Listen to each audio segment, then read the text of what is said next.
I'm going to call this meeting of the Gloucester School Committee to order. I'll remind everybody that the mission of Gloucester Public Schools is for all students to be successful and engaged lifelong learners. And I'll ask you to join me in saying I pledge allegiance to the flag of the United States of America and to the republic for which it stands, one nation, under God, indivisible, with liberty and justice for all.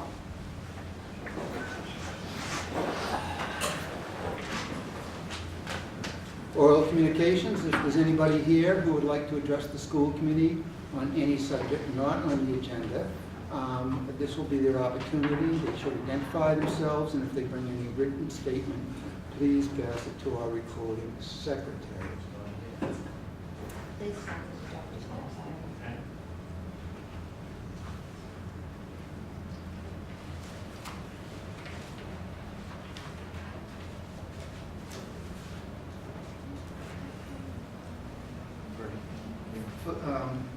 Give it to Rich. There are copies for the rest.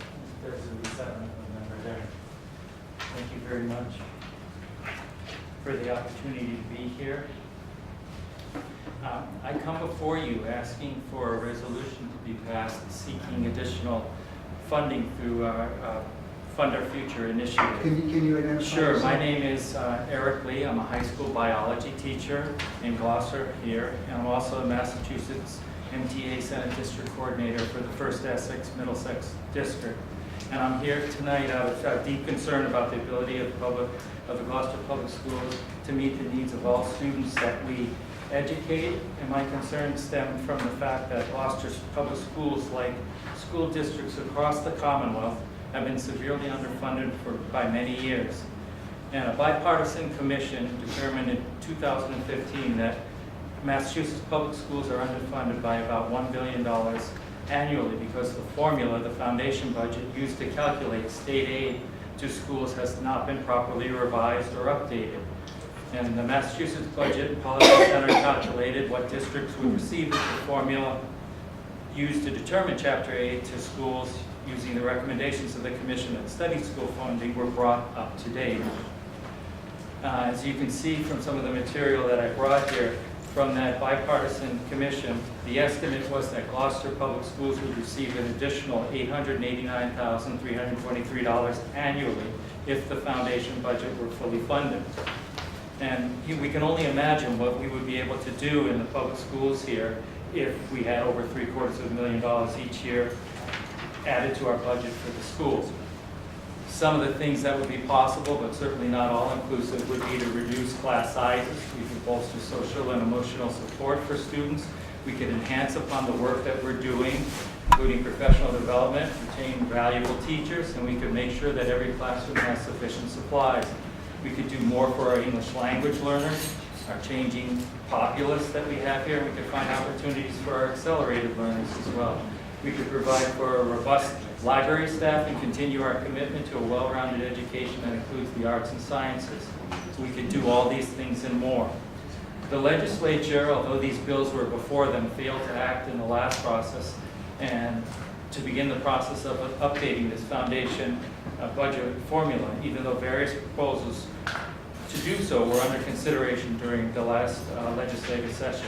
They're now taking up these issues, and there are several proposals that are on the table. I've given a resolution here that I'm hoping that we might be able to pass here. I'll speak a little bit further to that, but it's my belief is that our students can no longer wait for public schools to be fully funded in the manner that they were intended to be funded when the foundation budget was created in 1993. It was created to ensure that all students have access to the education that they deserve. And that's why I'm asking for you to pass this resolution calling on the legislature to implement a fully funded foundation budget. To date, at least 97 school committees and city councils across the state have passed such a resolution. I provided a list of those here. They are as close as Beverly, Danvers, and many other locations, even some such as Lexington as well.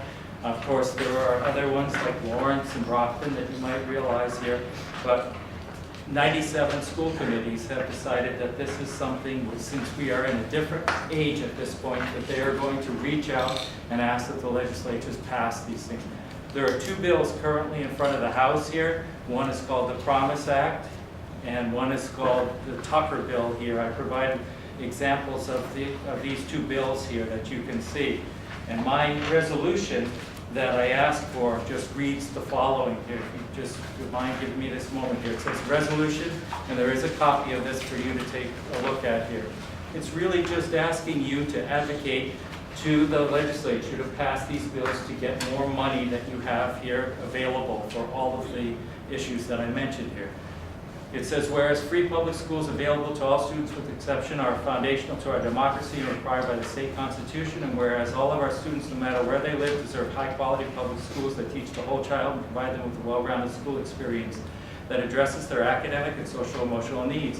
And whereas the state's foundation budget formula, which determines state aid to each district, has been woefully underfunded and out of date for years, therefore providing our district with more than $1 billion a year for essential services if it were to be updated. And whereas the Promise Act, it gives the H586 would phase in an updated foundation budget formula, bringing Gloucester schools an estimate $889,000 additional aid on a new formula. And the Tucker Bill, another competing bill here, would also address some of the issues that are potentially at a lower amount.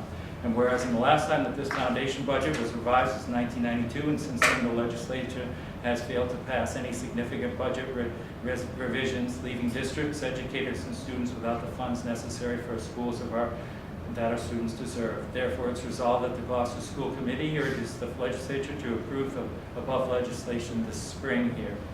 I gave spaces where you could, and if you would be as kind or to agree with this, I do think that we've entered into a different era where we cannot be complacent.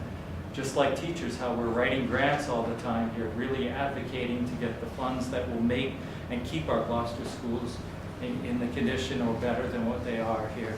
So I thank you for the opportunity to provide the bills for you as well. And there is information that you can see about the whole Fund Our Future campaign. Are there any questions that you might have? Well, I would just like to say that in the past, we have supported the revision to the formula as well as the foundation budget. So I'm sure we will continue to do this, and we will take this up as soon as we can. Perfect. Thank you very much for the Thank opportunity. you. Anybody else for oral communications?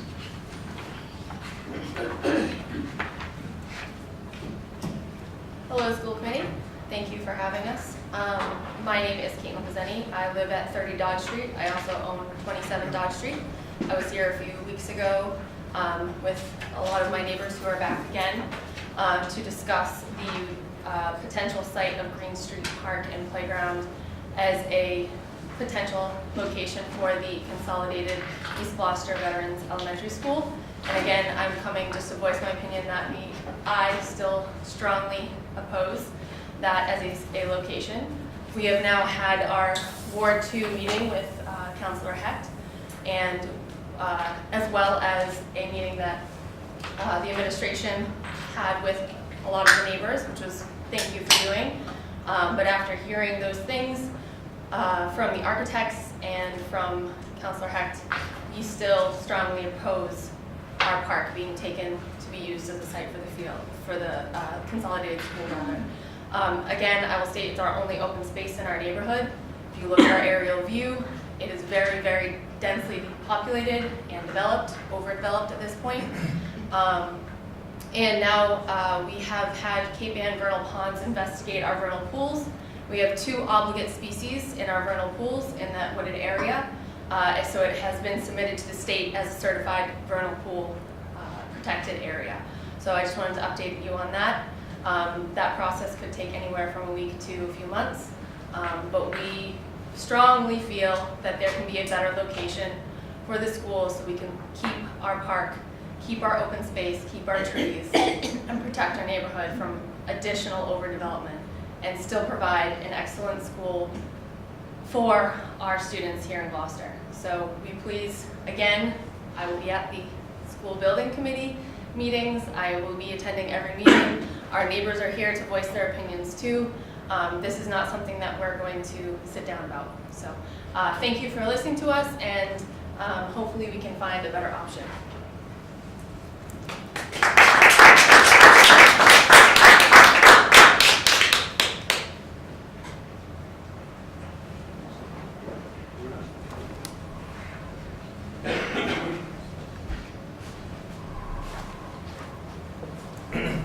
evening, everybody. Thank you for having us again. My name is Sean Gadbois. I live at 2R Green Street. I brought up the matter of Article 97 last time. Left a packet, did some further research, talking to legal matters, and from what I gather, before you make any final decision, you need to investigate exactly what part of the playground and park you're going to use, because whatever is dedicated has to go before the state legislature and needs a 2/3 vote. So before we waste any more time and money, let's at least proceed through there and get that through the state first before you make any decision. And I do oppose the site. Thank you.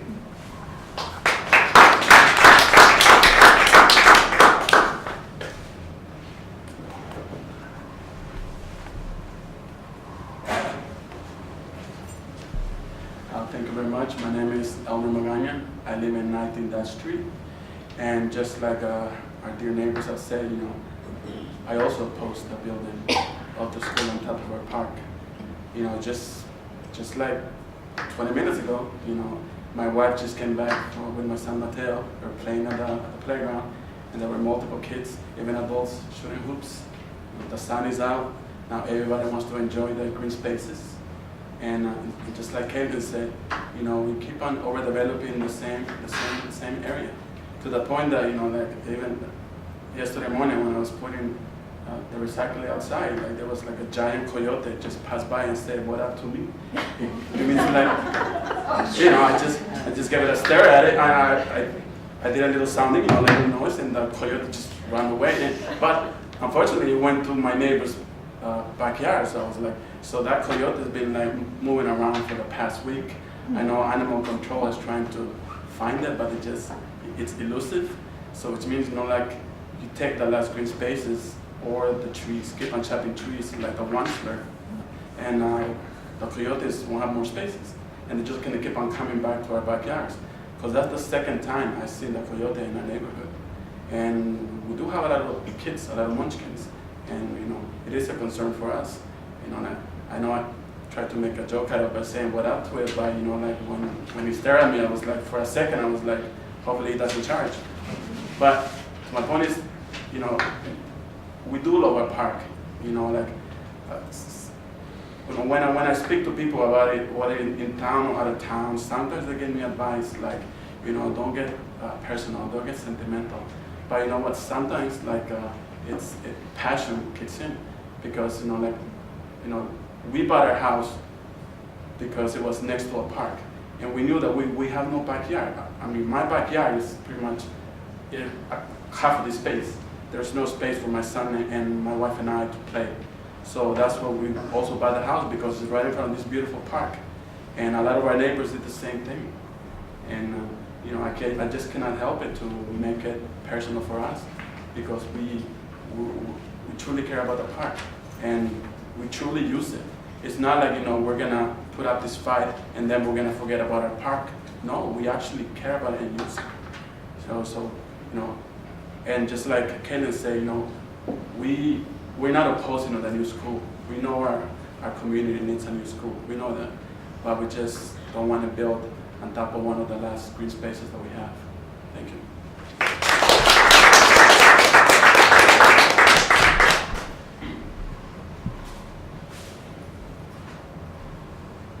Hi, I'm Mark Pepin. I live up 8 Green Street. I stand before you because, one thing that gets me is like, we see the city of Gloucester, pushing for green this, green that. We've got ban on styrofoam. We've got, the wind turbines up here, the windmills. And to me, you're doing all this green work to try to get the city green, which is a great thing, but now you're taking the last space that downtown Gloucester has. My wife and I have raising 7 children, and they've used that park for their whole life. And I sat on the back porch the last couple of nights and just looked out there. There are more kids out there playing.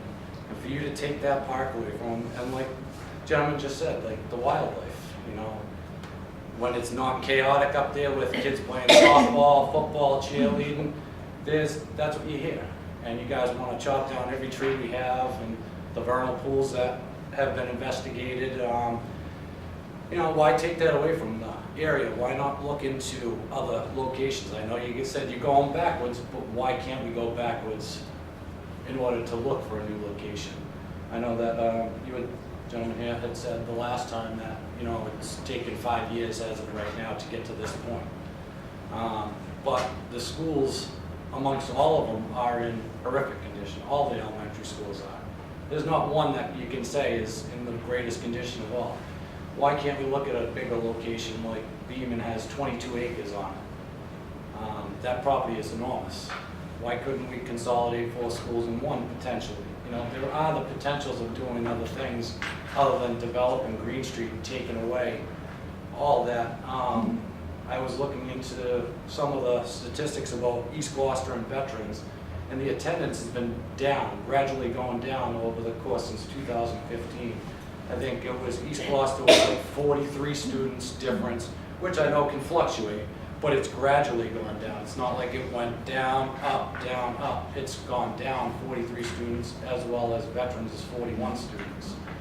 So, I mean, why can't we sink money into these schools and add a little wing to them, or whatever we need to do to accommodate the students that are attending them? Thank you guys for hearing me. Have a good night.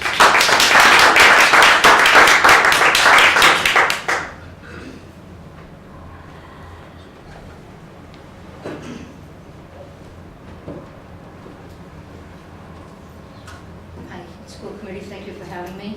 My name is Tracy O'Neill. I live at 12 Friend Street, so I don't really have to deal with what these poor people are dealing with. But I do very much oppose taking Green Street Park to put up a building, a school building, or any other kind of building. As that gentleman just said, I heard that Beaman has a lot of property over there. I know it's not up to me to suggest what you do. That's up to you guys, but it's up to us to tell you not here, not at Green Street. Mr. Pope, when you read the opening statement of the school committee, does it say that Gloucester School Committee is here for the emotional, the social, and the educational benefit of our children? The mission statement of Gloucester Schools is for all students to be successful, engaged, lifelong learners. That's what I said. Well, emotionally, this is... How many people went outside today? How many people went outside yesterday? How many people went outside when it rained out? Right? How many people were smiling today because they went outside? It's an emotional thing. I have my own business, and I have a little fitness studio, and when it's raining out, people come in, and it's like, oh, I know I'm not supposed to get emotional talking like this, but they come in, they're dragging, my God, it's raining again, and they're frowning, and they're down in the dumps, and when the sun is out, they come in, they're standing up straight, all is well with the world. And that's what happens when you get outside, and you know this, right? Everybody here knows this. How many people walk Good Harbor Beach? Right? You go outside for the fresh air, the sunshine, the emotional impact the great outdoors has on us is incredible. I see it every day in my business, and I feel it too. So to take that away from children, also it's a social activity. Kids gather there. How many kids were there today? I don't know. Kids, it's a social activity. It's an emotional well-being place to be. And the problem, one of the major problems with tearing down the park is that once it's gone, you can't get it back. You can't. It's gone forever. It's like death. You know, once you're dead, you're not coming back. Once those trees are gone, they are never, ever coming back. It's a forever thing.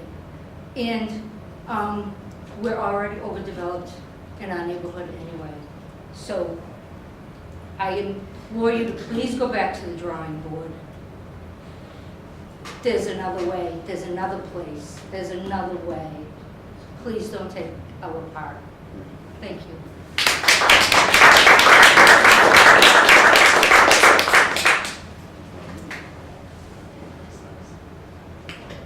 Anyone else?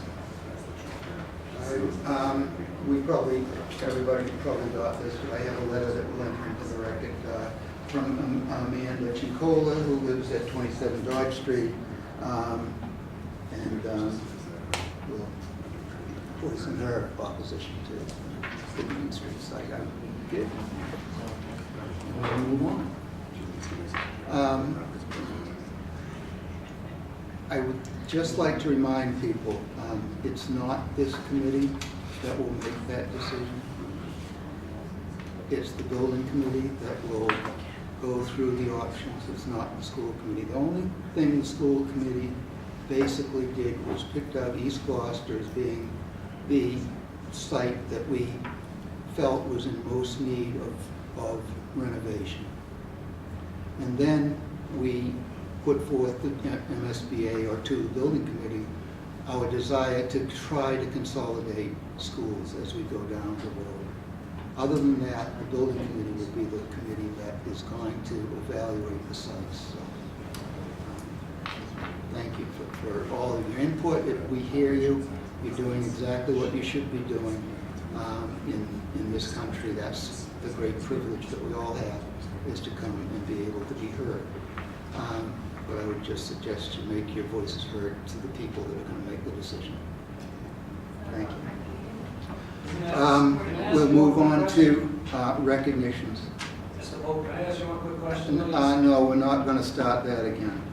Okay. I think he wants to know just the time or something. Well, he said, we can't go to those meetings because they're working meetings. So we can't We have can go, we can't we speak. can go, we can't No, speak. they're not public hearings. That's They're correct. public meetings. You're more than welcome to attend the meeting, but we don't take public input. But we will take public input when we have something concrete to discuss. But until then, this would be the forum to Yes. speak. Well, I'm letting you speak. I mean, that's, I you're more understand than that. welcome Thank to you. speak. I appreciate I'm just that. trying to remind you that this is not the committee that will make those evaluations. Can I also add that our architect who was at those meetings at City Hall and at our communication meeting a couple weeks ago have definitely heard concerns and have, those concerns will be shared with the building committee also.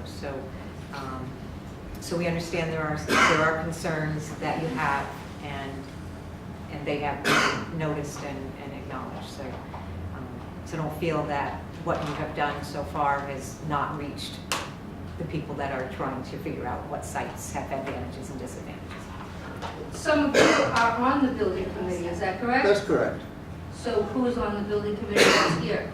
Just to- Did you do? Okay. And principal of East Gloucester and principal of Veterans as well. Okay. And a lot of And are there only 4 people on that building committee? No, there are 17. Okay.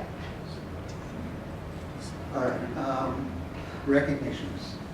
Thank you, Mr. Chair. I want to shout out to the high school for entertaining visitors. 2 Fridays ago, I think it was April the 26th, Secretary of Education James Pizer and the Secretary of Labor and Workforce Development, Rosalind Acosta. The state administration was in town for the governor's departmental meeting, which the mayor was a part of. Prior to that, though, around 8 o'clock in the morning, those 2 secretaries came to visit the high school. They went to Biotech, where Mr. Lee very graciously welcomed them and made a plug similar to what he had spoke about earlier in this meeting as well. They went on to the robotics, which was really an outstanding show. With all due respect, Eric, the students took over in the robotics, and they were absolutely outstanding in showing what they have. Secretary Acosta said not only is it exciting, the work that's being done, but your capacity to express yourself in front of an audience that they're not used to, Senator Tarr, Representative Ferrante, and a whole host of other folks. It was really a spectacular demonstration and really showed the strength of our students. And then we went on to advanced manufacturing. They were, particularly Secretary Acosta was very interested in seeing that because a couple of years ago we had received a capital skills grant of $500,000, which is the basis for the purchasing of all the advanced manufacturing that we had made. So it was supposed to be an hour's worth of tour, it turned into about an hour and a half, hour and 45 minutes. They were not late for their council meeting, and it was terrific. Mr. Cook and everyone else, thank you so much for hosting them. Kathy? I want to acknowledge the high school as well as the City of Gloucester and the police department for hosting an information session last night at Gloucester High School on vaping and kind of how to understand what your teenagers might or might not be up to at home. Chief Connolly was there, Officer Scola, Officer Sutera were there. And there was a lot of great opportunity to really talk with them. It was much more casual setting, not a presentation. So I think parents got a lot of questions answered and received a lot of information. And students were intentionally not invited because it was kind of giving us advice on how to have a look for things that might be a sign our child might not be making good decisions. So thank you for hosting that. It was called last night In Plain Sight, and that was really an eye-awakening for a lot of people because you walk through a bedroom and you would see ordinary things like a tennis ball, and it'll have a small crack. You wouldn't think of it, and inside the small crack was all the drugs, or batteries, or a water bottle that we all thought was a water bottle until you took it apart. It had water on the top, water on the bottom, and a lot of stuff inside. It really was an eye-awakener, and I'm hoping that goes through. I want to thank the school administration also, and Jeff Testino, and there's quite a few teachers and members of the school is going to be going to Jonathan Blodge at the DA's meeting next week on sex texting and vaping and everything else, which I'll be attending also. Also, the secretaries were so impressed with our schools, and there's a program that the Board of Health and Dr. Sapphire was working on, an after-school program that's going to be happening with Principal Cook. We got some grant money it's going to come our way, so that was very good. So I just want to let you know. Also, thank you for this. I came in late, but I did text it to Senator Ferrante and Senator Todd, just so they'll know that, we're discussing it. So you know that this administration, past administration, all the way back to Sarah Go, Jason Go, we've been fighting the State House for Chapter 70 money to be divided the right way. We get punished because we live near an ocean. And it's not fair. And a lot of people, same thing, if they would just give us the percentage we would, as much as we gamble in this community, we wouldn't need anyone's money, we can build our own damn schools.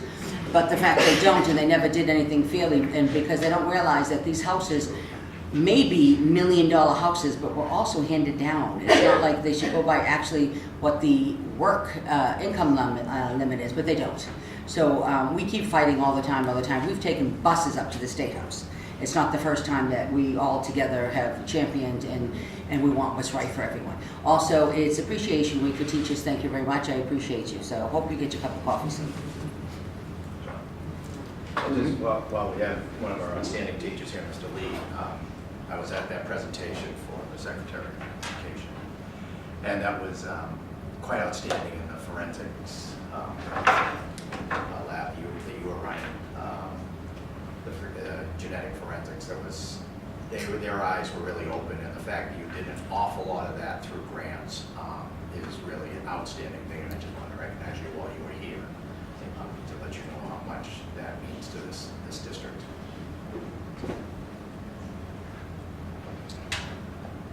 Let's turn to athletics. Okay. We've not been able to get the winter award winners from the Northeast Conference here because they're all involved in spring sports. So we did want to take a moment to recognize the students who received the Northeast Conference All-Star Awards and the Northeast Conference All-Conference Awards. So I'm just going to read through the list. For the Northeast Conference All-Star Awards, we have in boys hockey, E.J. Field, Ryan Muniz, Colby Mitchell, and Derek Hopkins. In swimming, Cecilia Delfio. In track and field, Max Boucher, Liz Coons, and Lauren Wood. And in boys basketball, we have Benjamin Oliver and Ruby Melvin. Turning to the NEC All-Conference Award, in boys hockey, we have Connor Patans, Jack Costanzo. In swimming is Carolyn McKay and Sam Grolu. And in wrestling, Liam Donahue. Track and field is Leah Rudolph. And in boys basketball, Marcus Montanino. We also have a couple of coaches of the year in Derek Geary. He was the NEC South Coach of the Year, as was Chris Silvera. So congratulations to all, and thanks for their participation and contribution. Okay, it is in the superintendent's report, I believe, but I just want to remind everybody that the All School Arts Festival is this Saturday. It kicks off at City Hall at 11? 10? Okay, 10. Okay. And it's all the schools participate in that. There'll be performances as well as exhibitions and displays of artwork. So. Good for everyone in the community. Yes. It will, they use the museum as well as the library. Yeah. And City Hall. What? City Yeah, Hall. and City Hall, yeah. That's it. Okay, anything else? Our students are all off playing sports, so they're not here. So we'll move on to the consent agenda. Are there any items on the consent agenda that we would like, anybody would like to remove for discussion? Okay. I move that we approve the consent agenda. Second? All in favor, say aye. Aye. Okay, we'll move on to deliberations. And first up is we have a report on the GTA Arbitration Award. Okay, I serve on the negotiating committee, so I'm doing the report on this decision from a neutral arbitrator. As background, the Gloucester Teachers Association brought a grievance to the school committee about the use of time that we had negotiated in the last contract. And so this is a report from the outcome of that. I have a letter from our attorney, and just to be clear, this went through the due process in the contract as we have steps that we handled, and we all are aware that this went to arbitration. So from Naomi Stromberg, our school attorney, she writes, I am pleased to inform you that we have prevailed in the arbitration involving the elementary school afternoon meetings. You will recall that during the last round of negotiations, we negotiated additional time after school for elementary teachers. The contract language required that we consult with the association representatives, but that the administration was responsible for planning the meetings. The association initially filed an unfair labor practice at the Division of Labor Relations, claiming that the committee did not consult with the association and that the contract required that this time be used to conduct activities such as data and IEP meetings, which currently take place during the school day. The Division of Labor Relations deferred the matter to arbitration. We had 2 days of hearings before arbitrator Marcia Greenbaum. The association witnesses were members of the bargaining team. Melissa Texera-Prince, Dr. Sapphire, and Principal Amy Pasquarello testified for the school committee. The association argued that the association did not appoint members to consult, and therefore the consultation with the building representatives was not authorized, and that the meeting time could only be used, quote, to allow time to perfect and build on existing activities and practices in a way the existing school day and schedules didn't allow, end quote. The remedy sought was to direct the administration not to use this time for professional learning communities and or professional development. The arbitrator accepted the school committee's position that the parties envisioned that the consultation would take place at the building level. She further ruled that the association did not name representatives and could not later claim that the building representatives did not represent the association. She states as follows, while the association argues that the contract was violated because the GTA representatives were not consulted, the undisputed evidence is that the association did not appoint any additional representatives or notify the administration as to who they were. At the hearing, the Gloucester Teachers Association said that it was never asked to designate representatives. However, it did not have to be asked to fulfill a contractual provision. It simply had to designate representatives and let them be known to the administration. Nor did the GTA mention to the administration that the duly elected GTA building representatives were not to serve as the GTA representatives. If there was any failing here, it was not on the part of the administration. The arbitrator held that the bargaining history did not support the association's claim of restricted use of meeting time, but rather supported the model adopted by the administration. She further stated that the, quote, evidence is that the process used to consult in the elementary schools was fair and not in violation of the agreement, end quote. Page 62. She further held a number of these kind of meetings had to be held during the school day because of the schedules of others and the need for multiple meetings that would go beyond the time that would be allotted after school. After discussing consultation process and the activities conducted at each school, she concluded that, quote, as a matter of implementation, the administration did in fact consult with the educators, including representatives to the extent they were willing to take part in the process, in parentheses, absent the GTA naming representatives other than the building representatives, and that it was the teachers themselves who decided what they would pursue in after-school hours. There was no interference by the principals or the superintendent, and accordingly, no violation of the agreement, end quote. Conclusion. School committee witnesses were very credible and persuasive. Melissa did an excellent job in presenting the bargaining history and the parties' understanding of the consultation process. Dr. Sapphire testified in great detail as to the process used at each school and the school-based activities planned by the teachers aimed at improving student achievement. Amy's detailed explanation of the collaborative process used at her school rebutted any of the association's claims that the teachers were not consulted. This decision has implications for the current round of negotiations where the association is seeking to have meetings such as data meetings conducted after school hours. Finally, the decision confirms the focus of the school committee and the administration on working collaboratively with teachers to improve student achievement. So that is the communication from our attorney. I want to bring up something else related to this, the matter.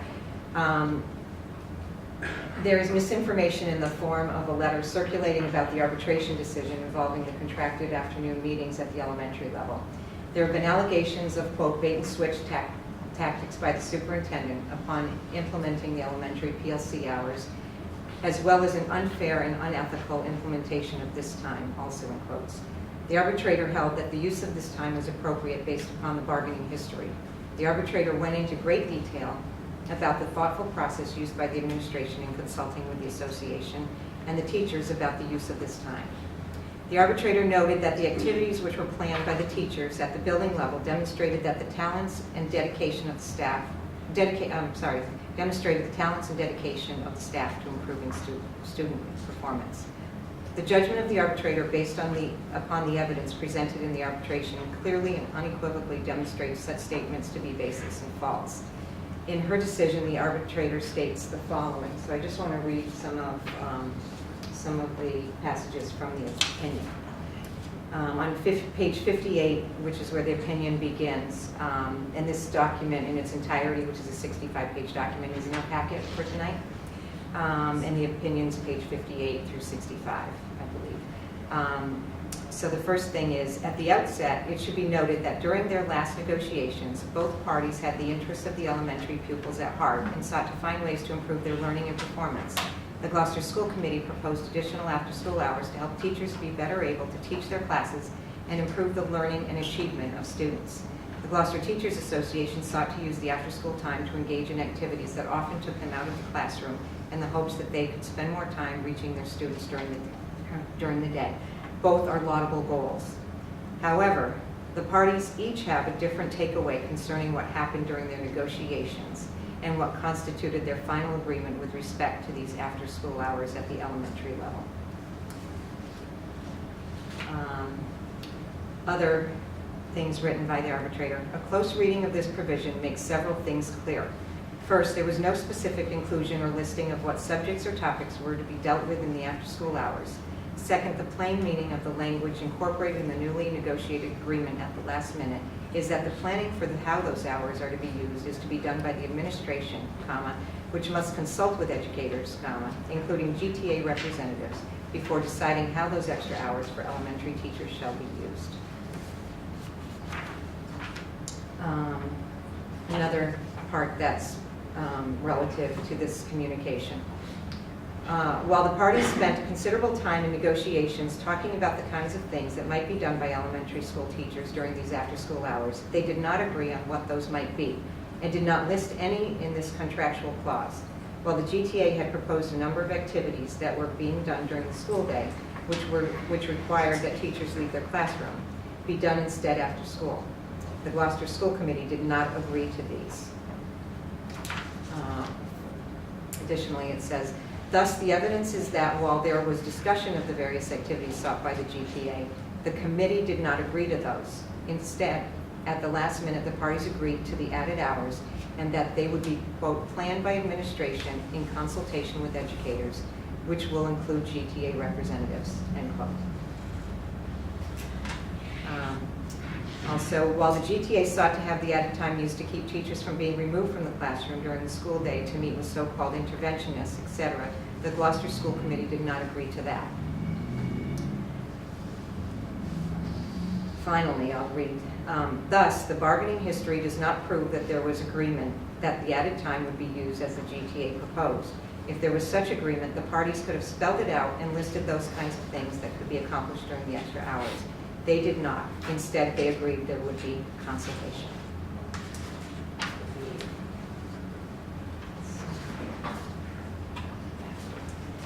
So, I just want to say it is both inappropriate and disturbing that in the face of evidence provided by both the Gloucester Teachers Association and the Gloucester School Committee, that some representatives of the Gloucester Teachers Association continue to impugn the positions, the actions, and the integrity of the Gloucester School Committee and the superintendent. This is especially a concern with current negotiations in process. False accusations based upon false premises leading to thinly veiled threats is certainly not the way to move forward.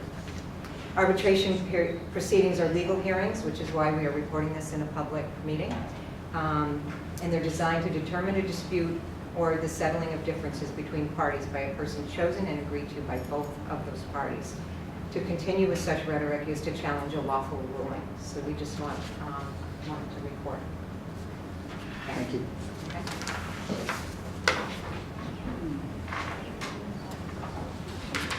We're going to move on to our school improvement plans, and I would like to take Gloucester High School first because Mr. Cook's daughter is part of the Docksiders and is performing at Shane Lou as we speak, and is anxious to get there. Yes, thank you. Hopefully by intermission, at least get over to the... I offered to have the meeting there, but they refused. Oh, that would be perfect. Thank you so much. And also, as was mentioned earlier, I wanted to, before starting this, of course, all of this has to do with teaching that happens at Gloucester High School, so I too wanted to recognize Teacher Appreciation Week. I wanted to offer my appreciation for those here, folks that I've worked with for many years in different capacities, as well as those who might be watching this at some time, and particularly for two teachers I worked with who are now passed away, John Zergabel and Roger Parody, who were an incredible influence on me as an educator, and I wouldn't be here without those teachers. With that in mind, and in the spirit of teaching, our school improvement plan at Gloucester High School is somewhat complicated by two other related plans that we are either have completed recently or will embark upon over the course of May and June. So this school improvement plan will be integrated with our accreditation plan, our NEASC accreditation plan, as well as with the turnaround plan that is required by DESE as a result of our most recent report card. So this took a lot of work, a lot of input from the educators in the building to integrate all these plans together. So in the packet, I will leave to the committee explanations of the relationship between this plan and the NEASC plan and the turnaround plan. You can see here the priority areas for the NEASC plan to develop a written curriculum, make sure students are engaging in civic mindedness and productive citizenship, to improve social emotional learning in the school, and to also implement feedback on the school-wide vision of the graduate. You'll see those things represented in the plan I'm presenting tonight. The turnaround plan, the turnaround practices are grouped in four areas that you'll see represented into the plan: leadership, shared responsibility, professional collaboration, intentional practices, that's teaching practices for improving instruction, providing student-specific support and instruction for all students, and then again, the school climate and culture. So you'll see in the plan I'm presenting tonight elements from the NEASC report as well as the turnaround plan. So we go to the next bit. All right.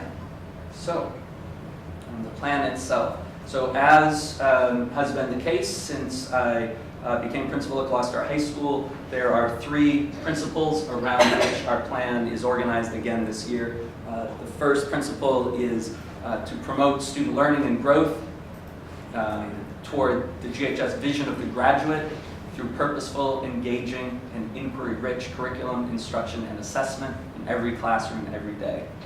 Our vision of the graduate really can be broken into 4 pieces: providing students with foundational knowledge, no matter what course they're taking. There are things we want all students who take and pass a course to leave with and go out into the community with. So that's foundational knowledge, collaboration, communication, and problem solving. And that's what we think is necessary for being a productive citizen. As we've seen great examples of tonight, productive citizenship. All right, so to do that, one goal is we want to see the student growth percentile on both the ELA and Math MCAS exceed 50 for students overall, for students with disabilities, and for high needs students. You can see on the far right-hand column is where the current realities exist. So we're not quite there yet, but we're moving toward, we're into the zone between 40% and 60% in the SGP, and we want to get to 50% overall. We know that the elementary schools in large measure have gotten there. So to do that, we're developing a turnaround plan based on an analysis of the site visit data. The site visit took place in April. The draft of the report is now out. We'll be engaging throughout May and June in creating this plan. The turnaround plan will particularly relate to those turnaround practices mentioned earlier and will fit with the NEASC plan. We'll also have new MCAS data to analyze very shortly. In fact, because of the computer-based testing, test results will be coming much sooner than they have in the past, and therefore we'll be able to use them to make decisions in the fall in a way that we couldn't before when they were just getting to us in October. So we'll be using that data to inform the implementation of the turnaround practices and to inform some ongoing initiatives, including our inquiry-rich curriculum development. We're currently engaged, social studies and English classes are partnering in implementing a shared keys to literacy, reading and writing practices in common to address how do we get our students to this 50th percentile with SGPs. Also, the turnaround plan will help us make adjustments to curriculum and instructional practices which at our heart for our school have inquiry and differentiation to meet the needs of all students. So some of the details of the turnaround plan aren't in this report yet because it's work that is informed by a visit that took place in April, and we'll be doing work, 5 sessions set up in May and June to write out the details of the turnaround plan report. So that's one item. The next item is really the same information, but in the area of science. Unfortunately, in science, we don't have an SGP, this growth percentile, because what an SGP does is it compares all students in 8th grade who get a 220, say, on the MCAS, to all of the other students in the state who also got a 220. And to see, have our students grown more or less than students in other schools? In science, there isn't something to compare the biology assessment to or the tech and engineering assessment to. So we have to rely on the composite performance index. So this slide merely reiterates how we use the turnaround plan to grow the composite performance index by 1 point or more for all students, for students with disabilities, and for high needs students. So we're just using a different measure to get at the same goal. In English and math, it's a student growth percentile, and in science, it has to be a composite performance index. We could do things like focus on advanced students or proficient students, but by using the measures that we use, we're really talking about all of the students. So in the next slide, we move on to the second overall principle, which is that to support that instruction in every classroom every day, we need to provide social, emotional, and academic support for students. So we will be continuing our social emotional learning, professional development for GHS teachers. In the far right column, you can see things we've done. This year, the social emotional learning growth team selected CASEL, the core competencies around CASEL, as a way of us organizing our social emotional learning, and also so we can measure that learning, so we can be coherent in terms of if we're bringing somebody from the outside in to do an assembly with our students, it has to fit one of the CASEL core competencies. So that's work of teachers collaborating together after school and deciding upon CASEL as the means we would use to measure social emotional learning. This year, social emotional school growth team also led mindfulness professional development. We meditated in a faculty meeting earlier this year, and they gave tools that teachers can integrate into their classrooms so that that social emotional support can happen throughout the day. Many different strategies. We did risk assessment training in November, and last year received youth mental health first aid training. So that's what's been done in the past. Next year will be a continuation of those initiatives. In fact, Greg Bach and I met this afternoon for me to share with him some of our ideas for the professional development for next year that will support this initiative. Right. So and what we'll be looking for to measure this is teachers reporting 75% of teachers saying the PD is effective. So that's something we want to implement next year, is those polls at the end of the PD decide, was this worthwhile or not? Second part of that is what the students are getting. So this is implementing social emotional learning for Gloucester High School students. This year we've hosted healthy relationships and substance misuse programs. We piloted an extended homeroom for healthy relationships. The GHS schedule student growth team is looking at the implementation of extended homerooms during the day. That will be presented to the faculty a week from yesterday. And what extended homerooms will look like next year, so that we can have time during the day to slow down, have opportunities for some of this programming to take place, for guidance counselors to have time with students, for us to have some of these programs around substance abuse and anxiety and depression, having an inclusive school environment. So we've created, with the support of this team of teachers, both what will be done during the time as well as how to find the time during our day to do it. And the goal there is to use the CASEL rubrics. The way of measuring this will be to use those CASEL rubrics that I mentioned earlier to assess how we're doing in student social emotional growth.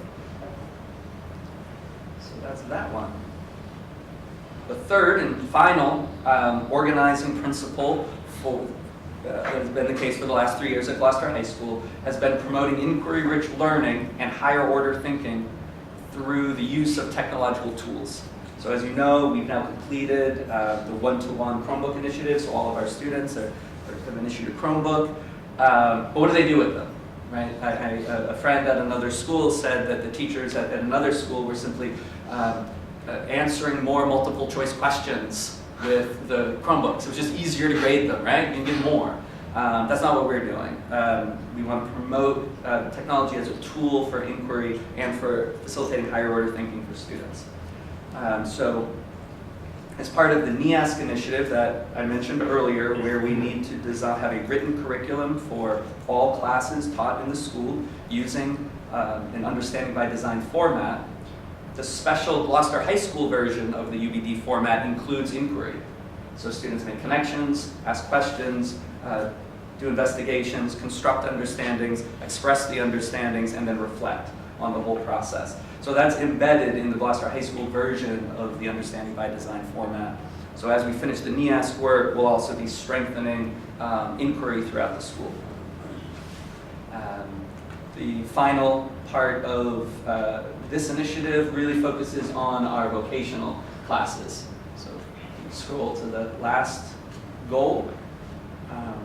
We will continue the expansion and strengthening of CBTE education at Gloucester High School. Next year we'll be fully implementing program advisory committees and general advisory committee. This year is partial implementation of those advisories. We have a meeting coming up on the 15th. I believe Melissa has been nominated to attend by the committee, so we look forward to that, as well as full implementation next year. With the committees in place, we'll be able to strengthen community connections, get a more diverse representation on these committees, on these advisory committees, and then the committees will be advising program improvements in CBTE. We'll continue to build on the middle school outreach through social media, videos, and fall and spring open houses.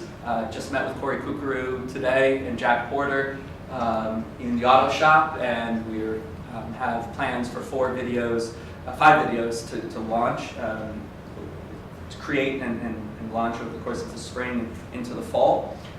We're building on some of what we've already expanded to recruit new students.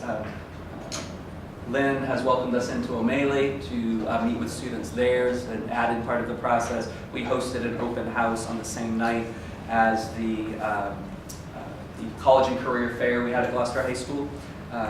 So we've already expanded our outreach, and we'll do so through social media, these videos next year. And then we will continue implementation of any corrective actions, if necessary, that DESE contacts us with. We're still waiting on the last corrective action report to get back to us on what else we might need to do to improve vocation. And that's our school improvement plan. Any questions?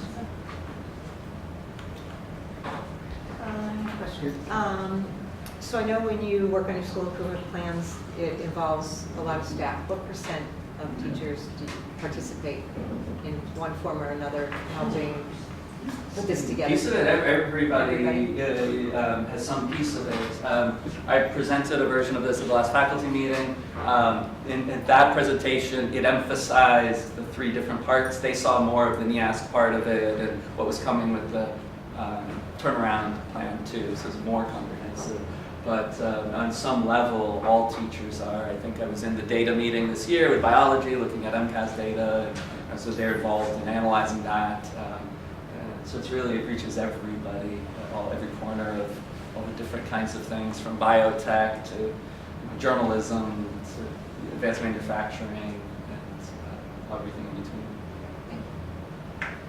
Of all you've outlined tonight, what do you think is the most ambitious part of this plan? The most ambitious part of the plan, I think, is the first part, is reaching that SGP, getting all of our students, so the first 2, the science part, improving by a point in all those areas, and getting our SGPs up to 50. I mean, that's what, we know that in the presentation earlier this year, we know our elementary schools have largely gotten there. Math touched that last year, and then was in the 40 percentile this year. English had improved to 40 this year. So that's the most ambitious part of it. But that's really also at the heart of teaching and learning, right? Student growth is really the heart of the matter, and it's what we all work so hard at. So it's not only the most ambitious, it's also the most important part of it. Thank you very much. Sure. Enjoy the concert. Thank you. Thank you.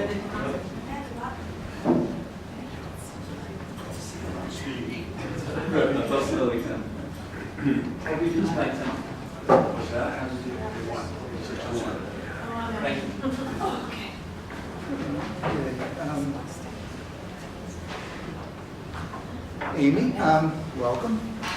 We did have, Tammy and Polina and Matt in 2 weeks ago. They did go through the first 2, which I believe are all common in the elementary schools, correct? Yes. So, The first 2 we do. so if you want But to skip let's over skip to number 3. if you want to skip right to number 3, I don't think there's any. We're hoping you would say that. This is not the current one, Dr. Sapphire. This is not. question. It's not taken from the bank, but we can do I something shared it else. with you, Jim.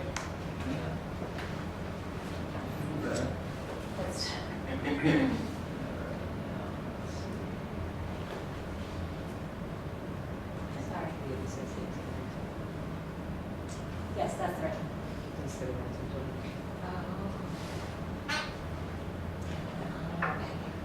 So the first two goals are similar to all the elementary schools. The first is the ELA and MCAS to up our student growth, and raising the bar. The second is for writing. We're continuing with that initiative, and I know the other principals, I'm sure, went through that in detail. For each elementary school, our third goal is specific for our school. So for East Gloucester, it is a social emotional goal. We've had several years of PBIS in our school and having a real true focus on the social emotional well-being of students. We have seen tremendous growth in their ability to be resilient and to use strategies taught. And we've also seen a decline in our behavioral referrals. So we're very happy about that. So we're going for the next step this year. So just like in math and in ELA, we have an RTI system where we have the Common Core, the Tier 1, that triangle. I'm sure we've all seen when we talk about dibbles and things like that. So we have a very strong core for our social emotional support, and it's time for us to target those students who are in the yellow or in the red that need a Tier 2 or a Tier 3 supports for their behaviors. So that's going to be our goal for this year. We will continue with our clear expectations. We've identified 4 major areas in the building that we continuously have common language. We have lessons on each year. How do we walk in the hallway? When you walk in the hallway, East Gloucester, you're expected to have a voice level of 0 to 1. That's silent or a whisper. You're expected to walk on the right-hand side of the hallway. That way we can pass. And it has made a tremendous improvement in the school. We have the bathrooms, the cafeteria, and playground as well. So that's our core, Tier 1. We're going to continue behavior data analysis, which we use a Swiss database, and that's where we're able to really track our improvements and our needs for improvement. We really can track down that one of my most favorite realizations from this data was there's always sometimes a student that kind of makes a little more noise than others, and it raises discussion or concern. And so we looked at the data, and that particular student happened to have dropped 20% in his referrals from one year to the next. So instead of getting frustrated, we were able to celebrate.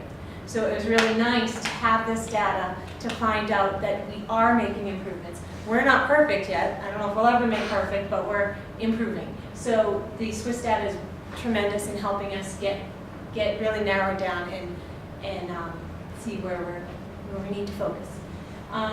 I mentioned a little bit about voice levels. We have charts all over the school. 0 voice level is silent. 1 would be a whisper. 2 would be if I'm talking quietly to the person next to me, like I turn and talk in a classroom. 3 is I'm presenting to you, so I'm using a 3. A 4 is an outside voice if I'm at recess, and a 5 would be an emergency. So it's common language that we use throughout, and if any child's too loud, you can say, I need you to be at a voice level of 2 right now. They know what that means. It's that common I'm language. glad they do, because he just showed me that I didn't know what it meant. I can print out some signs for you. We can put them in City Hall. You're gonna want to hear me that soon, no? I am. And there's call for presenting voices and all that, so that's good. So if you scroll down, there's more. Sure. Like your Foursquare? We have a brand new, a third Foursquare, and they are using level 4 voices because it's outside recess for our third Foursquare. So that is wonderful. Thank you. We will be using our adjustment counselor throughout the day, also to work on behavior plans and those kind of Tier 2 and Tier 3 supports. And that brings us to the next one, to really support those students individually that need a little extra than our just core expectations. And something I'm really proud about, the last year and a half, East Gloucester has focused on the growth mindset in our after-school meetings, and we've talked a lot about resilience and growth. We did it as an entire school. We met yesterday and just kind of just had a moment to celebrate all of our successes. And it was unanimous that we are going to be moving forward with at least keeping the language and the lessons alive, even though we're going to move on to something else in our afternoon meetings. But we've seen such a tremendous growth in students' mindset and adults' mindsets and their resiliency. So we're going to keep that alive through the school improvement plan. And that's my individual. Any questions? No? Thank you. Justin, Thank you you. did everything. Jody? Welcome. Good evening. So I will fast forward right to my third goal, which is individual to the Beeman School. And again, focuses on the social and emotional well-being of our students and our school climate and culture. For this upcoming school year, the Beeman School has chosen to develop a parent university where we will hold a series of workshops for parents in the community to learn more about what's happening in the schools, how they can continue that work at home with their students. And we're going to begin in the fall with taking a survey of parents as they come to our Meet the Teacher night to learn more about what it is that they're interested in knowing more about. We have begun to kick this idea around a little bit. I have an instructional leadership team that, of course, helps me put together the school improvement plan. And we've started to pick out some key themes. We know how much math instruction has changed in the last few years at the elementary level, and really focuses on that conceptual model of building an understanding of numeracy and place value. And we sort of wait until much later, almost at the end of elementary school, to actually introduce that traditional algorithm that we're all used to. So we have kids that are telling us all the time when they come into school, I tried to do my homework last night, was asking somebody for help, babysitter, mom, dad, grandma, whoever it is, and they showed me this, and it's this foreign concept, this algorithm, and I don't know what that means, and it doesn't match what you said, and it just causes a lot of frustration and confusion for our students and for the families at home, because of course they're like, look, never mind all these circles and dots and things that you're drawing, just do this algorithm and you'll get the answer. So it's speaking two different languages, which is causing problems. So we thought one way to alleviate that would be to show them how we teach the students so that they can help with the homework and participate and understand it, and hopefully that will eliminate some of the frustration and tears that we hear about on both sides from parents and from students. Another thought is, we work so hard to tell our children to read every night and how important reading is. But we don't really talk to parents about how they can interactively read with their child and the kinds of questions that you want to ask them when you're reading to them, when you're reading with them. Those are little things that can go a long way to building a stronger homeschool connection, but also making parents feel much more connected to what's happening in the classroom and allow them to help them to be partners in education, which is what we're really looking for. There's certainly a social emotional piece to this too. We have many parents that come to us that bring up frustrations or issues with social interactions or too much video game time. We're always writing letters home from school about social media and such, so we thought we could integrate those kinds of things as well into our series of workshops. So we see this really as an opportunity for parents to come in and learn more, and in some instances maybe even work with their child, like math game nights and such. We have so many wonderful games that can practice some of the skills we're looking for. If we teach them how to play together, maybe it can become part of a family game night or something that they do after dinner. So it's really looking to strengthen that homeschool connection, bring more families into the school, make them feel more confident about what's going on all day with their children, and be able to carry that over at home. So our plan is to learn more from the parents through a survey in early fall, put together that series, and at least try to have one per trimester. And I see that as students coming in with their parents, and in some opportunities, parents probably coming to learn on their own, but then students possibly working with our specialist teachers, art, music, and gym, to do some collaborative skill building activities where they can build their socialization skills, and then possibly ending the evening with sort of a potluck supper. So again, just a better way to kind of bring school life with home life together. Any questions? No question. I just think having the survey, I think it's fabulous.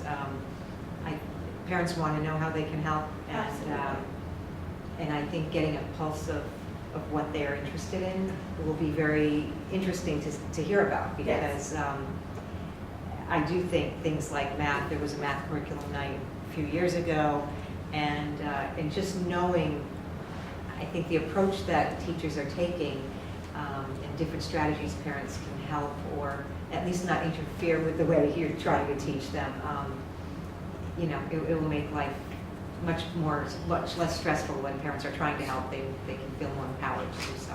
That's our goal. I think it's great. Thank you. Any other questions, comments? Thank you very much. Thank you. So we have 3 school improvement plans before us. Do we have a motion to accept plans? So moved. Second? Any discussion? Good luck. Good luck. All in favor, say aye. Aye. Opposed?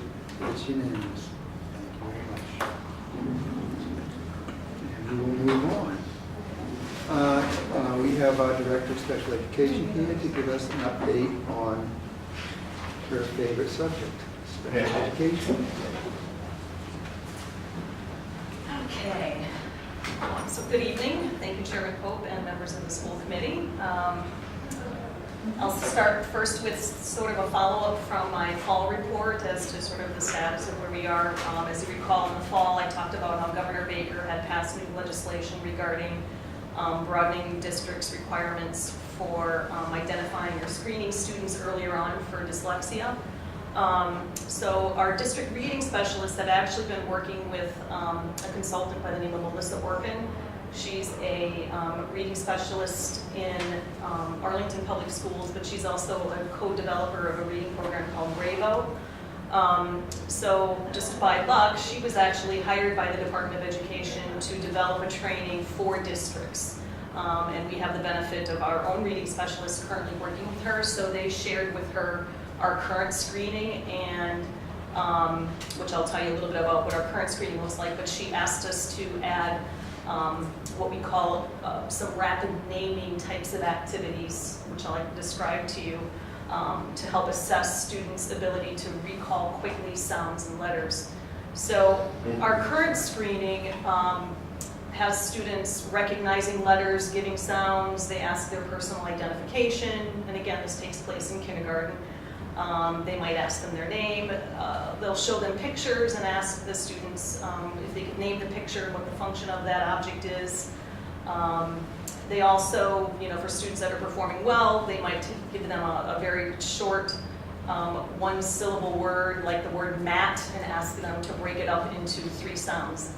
And so that's what our current screen looks like. The screening recommendation that was given to us was called a rapid automatic naming protocol. And basically what that looks for is an individual's ability to recognize a symbol such as a letter or color and name them quickly. So that will assess a student's ability to quickly recall letters and sounds when they're learning to read. And that's a deficit that we see in students that are identified with dyslexia, is that low rapid naming ability where they're able to quickly recall letters and sounds from memory. So we currently have, the reading specialists have ordered that particular assessment, and they're going to be adding that to the screening in the fall for the kindergartners. It's a very quick screen, probably adds another 30 seconds to the current screen. Along with that, I had talked about our training that we had anticipated. We consulted with a woman who is a clinical neuropsychologist that works at Landmark School. She trained, we had over 30 of our special education staff trained by her to look at neuropsychological evaluations and what is the profile of a student with a language-based learning disability. We often get a number of outside neuropsychological assessments. And so she trained our staff in looking at the specific subtests of those assessments that might be sort of red flags for when we're looking at students that might have a language-based learning disability. So we had over 30 speech-language pathologists, special ed teachers, some of our own psychologists attended, but it was well attended, and she did a great job, and we had nice feedback from the staff regarding that training. We have had 4 special education parent advisory council meetings this year. Mr. Pope, I noticed your name was signed in on one of the attendance sheets. So Dawn Leone, our president, did one of her first workshops was showing parents how to put an individual education plan binder together. So we supplied her with materials, and she had parents come in with their students' IEPs and testing, and she showed them how to organize it into a meaningful binder so that when they go into an IEP meeting, they have all of the students' current information with them. She also, we had the Federation for Children put on a workshop called an IEP for My Child, and that really was a workshop based around the process for students becoming eligible and what the process of the team is in developing an IEP for a child. We had our annual Basic Rights in Special Education workshop, and our last one will be a workshop held in mid-June. We've had to postpone it, do some presenter changes. It's called Turning 3 Essentials, and that will really be good for our parents from pathways that are possibly coming up to our preschool for services in the fall and moving forward. We just completed and submitted to the Department of Education our required elements for special education and civil rights for the self-assessment portion of our tiered focused monitoring. You probably will remember that as our coordinated program review, which is the large assessment of all of our criteria in special education and civil rights, which used to occur every 6 years, and then we would have a 3-year mid-cycle. They are now putting us in a continuous improvement planning system that we will have something to do every year. It will cover less, but it will be more in-depth. So we had the self-assessment portion that we submitted the 1st of May, and then the Department of Education will come on site in the fall. The elementary and middle school staff have been very busy with transition meetings. Dr. Iris Miller, who is the program leader at the middle school, spent an inordinate amount of time putting together the profiles of all of our students coming up from all of the elementary schools in special education, putting together a mini profile for staff that will possibly be working with these students, and she's having individual meetings with each building. And it's just an information sharing meeting where we're documenting any other little pieces of information that are going to be important in planning for programs for our students coming up from the elementary to the middle school. It's been a month-long process, but I feel like we're in a good spot to know what our needs are going to be right away next year, and the hope is to have those student schedules really set in place as close to the end of this school year, so when they walk in the door on day 1 in the fall, they know exactly what their schedule is going to be. A similar process is taking place at the high school for our 8th graders moving up into the 9th grade. So Lisa Williams and Iris Miller are going to be putting that documentation together. And we're keeping that all in a Google document so that if we ever have any gaps in information on a student, we can quickly refer to it because it'll be held somewhere where we can look back at some reading scores or strengths of a student or areas of growth that they need to work on. Regarding our summer program, we currently have our summer program fully staffed. We have over 100 students attending our special ed program, which is housed at Veterans School. The program runs from June 7th to August 1st, from 8:15 to 12:15, Monday through Thursday. As you know, all of our self-contained programs for students with autism from the preschool, West Parish, and the high school program and the middle school programs convene at Veterans School for the summertime. So we have over 11 teachers, 19 paraprofessionals. We also have 16 tutors that provide specialized tutoring for students, and they will be working district-wide in individual buildings. And what's great about the program at Veterans School is the open door provides a free lunch to all of our students. Moving into next year, there are some things that we have to look forward to as part of our tiered focus monitoring required by the Department of Education. We have to do some form of program assessment. So we thought we would take this period of time in tiered focus monitoring to do and a program evaluation of our autism programs, pre-K through grade 5. We're going to start with just the pre-K through 5th grade this year. Sally Smith is a consultant who works for the North Shore Consortium. She provides program assessments and other types of consultation to the consortium, but she does district-based program assessments. She will do a review of documents for a day. She will do a week of observations of programs. She will interview staff, administrators, and she's also asked that we put together a parent panel so that she can speak to parents about what they have found as things that have worked well in areas of growth for us so that we can get that feedback for improvement as well. We should have that report by the end of October or early November.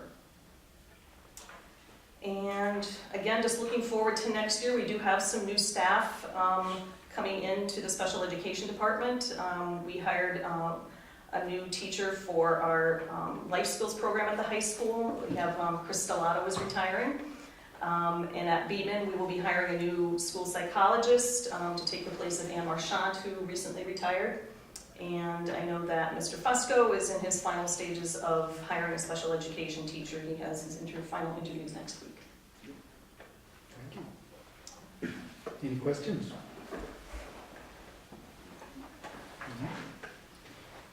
Thank you. Must have covered everything. Yeah. Thank you very much. Okay, and now, the moment we've all been waiting for. The superintendent's The superintendent's report. Once again, as always, thank you, Mr. Chair, for that wondrous introduction. Many of these are calendar items to start off with. Item number 1, a reminder that the City Council Budget and Finance Subcommittee presentation of our FY20 budget is this coming Monday at City Hall at 5:30. So we'll be meeting with the Budget and Finance Subcommittee. We'll actually be doing 2 presentations. One is going to be a comparison of costs between the years of 2006-2007 and this current school year. Not coincidentally, that's the span of time when this year's graduates first entered kindergarten. And we'll talk about special education, English language learners. We'll talk about health insurance, the rate of inflation, the fact that many of the costs are far exceeding the rate of inflation over that time. So to try to provide a bit of a comparison as to why enrollment may have diminished since 2006-2007, but costs have actually shifted from one area to other areas as well. We'll do that presentation. And then we'll, pun intended, slide right into the presentation of the FY20 budget as well. Item number 2, the Mad Hot Ballroom took place this past Sunday. Relative to one's context and opinion, my understanding is it was a success, well attended as always. I have received some questions from a school committee member regarding the value and a host of things, if I may, regarding the Mad Hot Ballroom. Some of the questions are whether there is educational value to the program. If there is educational value, explain at what cost to time on learning, physical education, I would add music as well. Whether anyone has systematically solicited student feedback from the students to see how they feel about it, and whether or not they would prefer a more productive, entertaining, quote, productive, entertaining, and or educational program, a slightly leading way in which that question was asked. And then how the program deals with an overwhelming, the concept of, and the term here is used, hetero normativity, which I think, I looked up in the Oxford Dictionary, it's not there, and I looked it up on dictionary.com, it's not there either. But it surely, I think, speaks to whether or not we are reinforcing certain traditional stereotypes of behavior, particularly between the genders.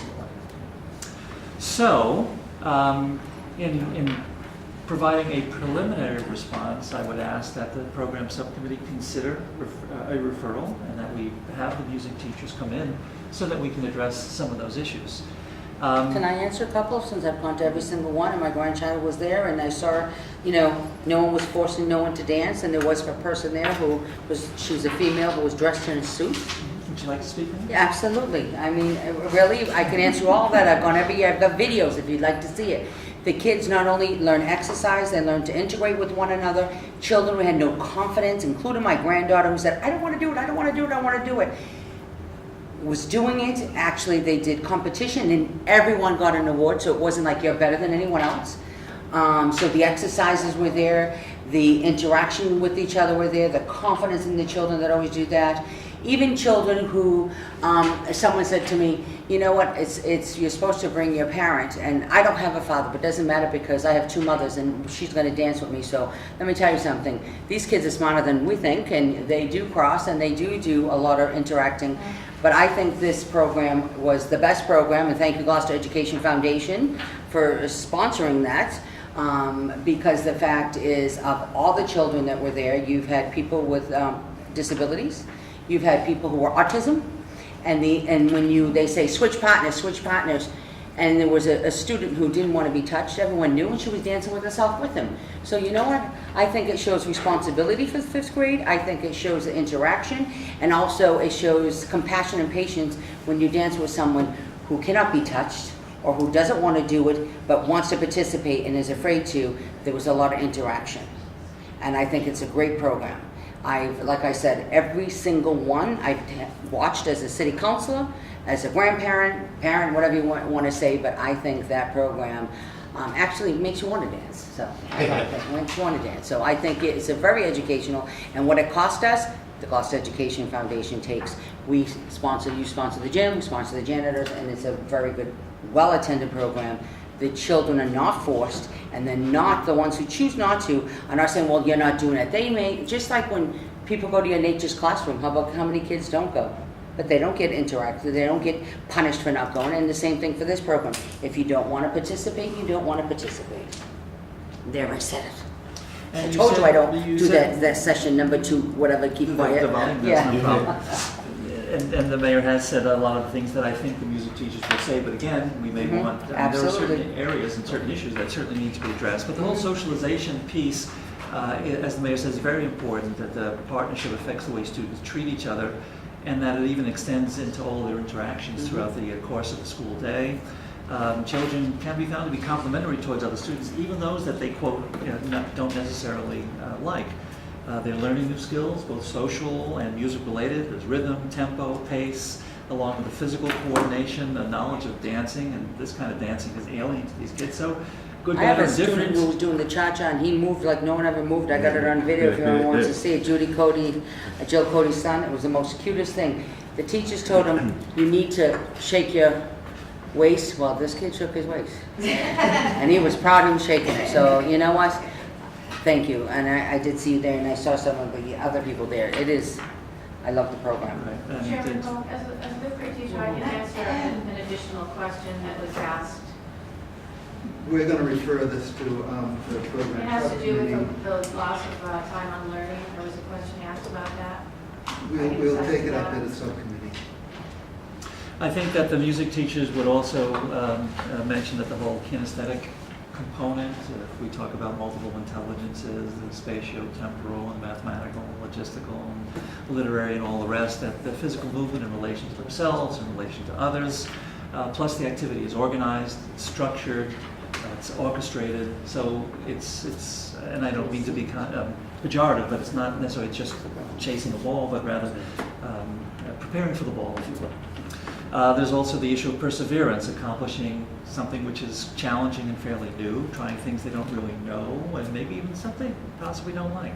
As the mayor said, there are instances where children are overcoming shyness, perhaps even some fear as well, and it's part of that transition, including nature's classroom, preparing from 5th grade to 6th grade. The issue of whether or not it is reinforcing some rather stale cultural values while our social mores are evolving is amongst all these questions, but that is a question that I think certainly does need to be considered and to be addressed, and what the expectations are.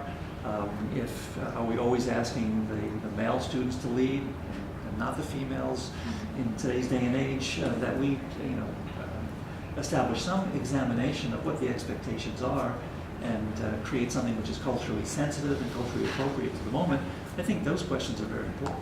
Absolutely, and I think that's why they changed it this way. Instead of saying, gentlemen, take your partners, they just say, take your partners back to your seats. So whoever your partner may be. So I think that that's a good question, and I think some of the parents had some concerns too, because the children, whether in 5th grade, have partners. And so when instead of saying gentlemen, because usually they say gentlemen, take your ladies, or now they say take your partners back to your seats. So I think that's a good question. I know which school committee member would say that because he's spot on. But the fact is, you know what, things can be changed. We're having forward. You can always email me or I would love to listen. And I think myself personally, I think it's a good program. Can we change? Can we improve? We can do anything in the school to improve anything that's going to make a child's life better. I just was so fascinated with this time is because I saw children who had autism, wanted to participate, and yet they moved to the music, but you can't touch them. But their partners, even though they changed, so everyone must have been aware, they just danced with themselves. And they just danced around that person, which I thought was fabulous. You didn't make that person feel left out. You didn't make that person, or you felt, but they had the confidence of dancing themselves, which was pretty good. How many of us can say we've done that when we were younger? I'm proud of our students, because you know what, they're doing more than we've ever done. Well, you and I, because we're old. I can also add that apparently there were many kids that, probably mostly boys, that were saying, no, I'm not going to do it, I'm not going to do it. And then as it got closer to the ball, they're like, no, I am going to be there, I am going to be there. So everybody was thrilled that kids who probably thought, I don't think I'm going to do that, really started realizing how attractive and how fun it would be to be with their classmates and their schoolmates there. So that's good. So at the will of the committee, if you'd like to, the program subcommittee to take it up, or we can report back, but it's a conversation. Yeah, We'd like sure. to bring the music teachers in as well, so that what we're doing is exciting, joyful, and socially appropriate. Sounds like a great idea. Yeah. All right, moving on. The Gloucester Public Arts Festival was mentioned at in our opening remarks. It is the 11th year that we've had the Gloucester Arts Festival. All sorts of art and performances from children at every level of the Gloucester Public School District, and it runs this Saturday from 10 o'clock until 5. Most of the action probably is between 10 and 2. So. And I give a shout out too for Spittle Electric, Nick Taramina, and he had some of his crew put up the banners in the city, which is terrific all around downtown. And it's very nice to have, business in town support in the way they can. Great, thank you. That means shop local, everyone. It's shop local, small business. Start shopping local. Can't just ask, you need to give too. The annual JROTC Leadership Awards night is actually tomorrow night. It takes place, I'm sorry, No, May next 16th, excuse me, May 16th. It'll be at 6 o'clock. And they've switched. Sometimes they have it in the cafeteria, sometimes they have it in the auditorium. I'll try to nail that down and send out an email to the school committee. Item number 5, emergency management plans review with the Gloucester Fire and Police. Chief Smith from the Fire Can Department. I ask you something? That's junior ROTC. Are we doing anything for Gunnar? We had talked about that citation. I mean, he is retiring and he's done so much for our children. And since we have him that night, so, okay, just a reminder, okay, we'll send We emails. won't take it away from the kids, so we'll do it here, rather than our meetings. Well, I'm glad you told me because I was going to do it in front of the kids because I'm sure they want to participate. They love it. Okay, well, I think after everyone gets theirs and we talk to the kids and we all bring the kids up and give them a big applause and give them the citations. That sounds Because fine. really, how many times, not for nothing, I'm sorry, but that ROTC I depend on one all the time and I go every year, even before I was mayor, and it's never a full house. yeah. You know, we have so many accomplishments with our students, the recognition, Sawyer medals, everything else. You know what? We need to support them, and it's sad sometimes that nobody's there except the parents. So I just want to make sure that we acknowledge all of it. Thank you. So, next Thursday, 3 to 9. Yes. Again, the emergency management plans review. Chief Smith has contacted me and administrators, perhaps crisis management team, staff members. The police department will be getting together before the end of the school year to review our emergency management teams. As well, all of our spring emergency drill simulations have been scheduled on May 14th at the Beaman, May 24th at Veterans, May 24th at East Gloucester, May 28th at GHS, May 30th at Plum Cove, May 31st at West Parish, and June 5th at O'Malley. So this is consistent with our intent going forward to have 2 drill simulations per year at each of the schools. In the fall at the elementaries, it was only for teachers, but now we're moving into that next phase. We're working on a common letter that will go out from all of the principals, all 5 principals, out to families. Put the finishing touches on that tomorrow, so they should probably go out by Friday. Summer projects, work orders, excuse me? A while ago, maybe within the last 2 months, I sent you an article about a district using different, or an area using a different terminology, such as learning in place instead of sheltering in place, because we've had situations where there may have been a medical situation where kids are not, they should stay and just be out of the way of some situation that needs privacy and or just, ease of logistics. And so I was wondering if you have brought that up with the emergency team as a way to kind of have different levels of which people may not, because I think parents would appreciate having. Yes, there's 2 aspects to that. One is if and when an event occurs, the language of the notification that goes out to parents absolutely needs to be accurate, but it needs to be softer because it has, in some instances, created more anxiety than it should have. So we have certainly turned the corner with respect to how we're going to be contacting them. In terms of looking specifically at the emergency management plans and whether the language in the plans themselves should be changed to reflect that is a conversation that we'll have with the police and fire department. Summer projects, all principals, department managers have been notified to get any requests that they have of the Department of Public Works for summer projects, to get them in as soon as possible so that they have notification. Obviously, DPW is extremely busy getting buildings in shape over the course of the summer, and they have to prioritize what they can and cannot do over and above their basic deep cleaning. So principals and managers are on notice to try to get that information in as quickly as possible. A quick note, item number 7, Special Commission on Student Transportation. The state legislature is and has established a Special Commission on Student Transportation. They'll be meeting on Friday, May the 10th at 11. They have sent out a series of surveys to try to find out, what the conditions are on the ground in various districts. What's important for us is that they are looking at special education out-of-district placement transportation issues, and to the extent that there may ultimately be a decision to try to increase the funding for out-of-district transportation, that would be a very good thing. We spend on average between $300,000 and $400,000 a year on out-of-district transportation. The last piece is just a bit of a summary of a recent editorial by the Massachusetts Municipal Association, which in many respects mirrors exactly what Mr. Lee had said earlier about more increased funding. In essence, the governor has put forth a budget which has, or is in the process of adopting the recommendations of the Foundation Budget Review Commission, but similar to what Mr. Lee has said, their assertion is that they need to increase the funding more and they need to do it faster. So they are imploring the state legislatures to move as quickly as possible to provide much needed remediation in terms of funding for school districts.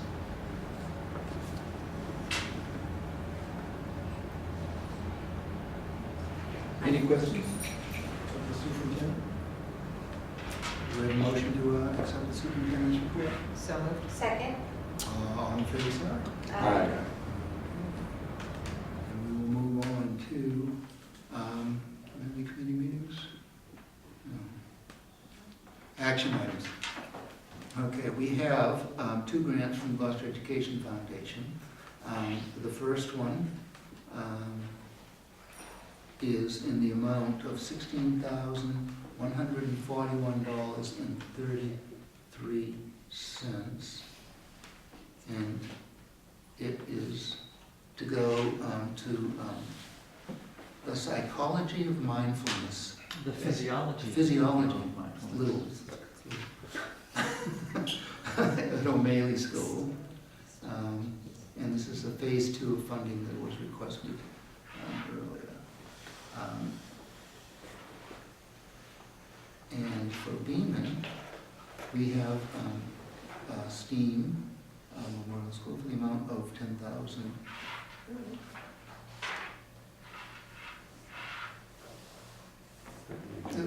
We have another for $1,175.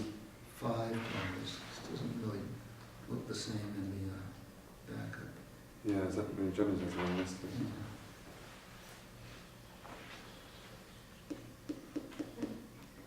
The total is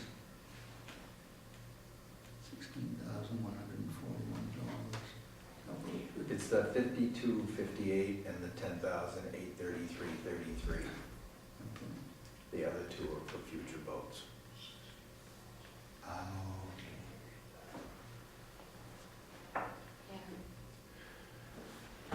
Okay, so what is the amount that we're voting the 16,141.33? Yes. And the 1,175 is for future? That's what they're going to take that up at their board. Okay, that's just a request. Yep. Okay, so it's just one thing. And it's for $16,141.33. I think I got that right. Do we have a motion? That's a move. Second. Okay, is there discussion? If I may add, the Beaman STEAM program was mostly for Beaman students last summer, and it was a spectacular success, as it's been reported to me. This is an attempt now to invite more students, more children from more schools into the program, so they're studying science, technology, engineering, art, and mathematics over the course of the summer. Any other discussion? All in favor, say aye. Aye. Opposed? It's unanimous. We are required every year to... They have a second Another grant. Oh, the other grant, second grant. Gloucester Education Foundation, $1,175. Am I on the wrong agenda? Yes, there was one that came out this morning. Is it revised and read? That was revised 2. We're at loss. Yeah. All right, it says second revision at the top. No mistake. Okay. Do we have a motion on the $1,175? So move. Second. Can I say what it's for? Yeah. It's for the Elicitor, a literary magazine at Gloucester High School, $175. The Life Skills Program at Gloucester High School, based on a proposal made by Greg Santos to the Austin Gloucester Foundation in November of 2018 for $1,000. So that's what's...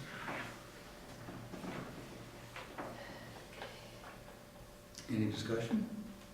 All in favor, say aye. Aye. Opposed? It's unanimous.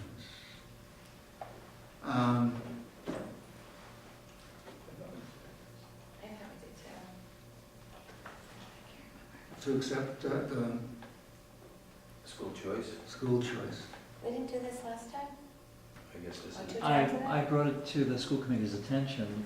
We talked Tonight about it. is a request for the vote, which is technically should be done by June the 1st, and then I transmit the result of the vote to the Department of Ed. So what this is every year, we have to vote to acknowledge to the state that we are accepting out-of-district choice students. We have no option to not let, to prevent people from going, but we can refuse to accept them.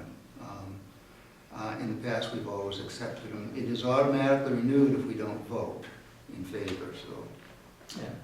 but it's good to do this. So do we have a motion? So we can discuss it. I move that we that we accept school choice students for next school year. Second. Okay. Any discussion? All in favor, say aye. Aye. Okay, and in your packet, there is the North Shore Education Consortium FY '20 budget. And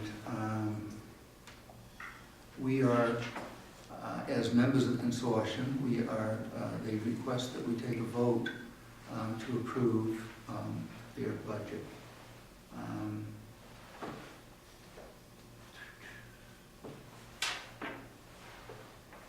So it's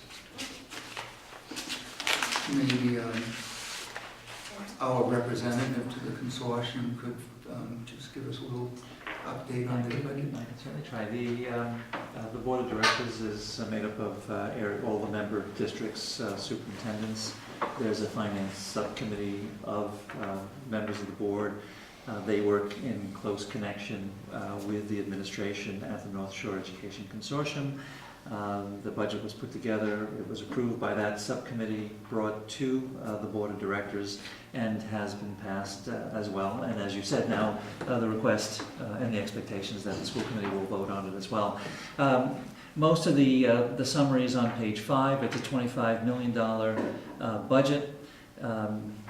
The good news for us is that tuition rates across the board will not increase by more than 2%, and we've had years where it's gone beyond 3%. So that's good news. They're also, in terms of their reserve, we've had established over the course of this past year a capital fund, and there is a lot of work that needs to be done in a number of the buildings, particularly in the area of HVAC. Their heating and ventilation systems.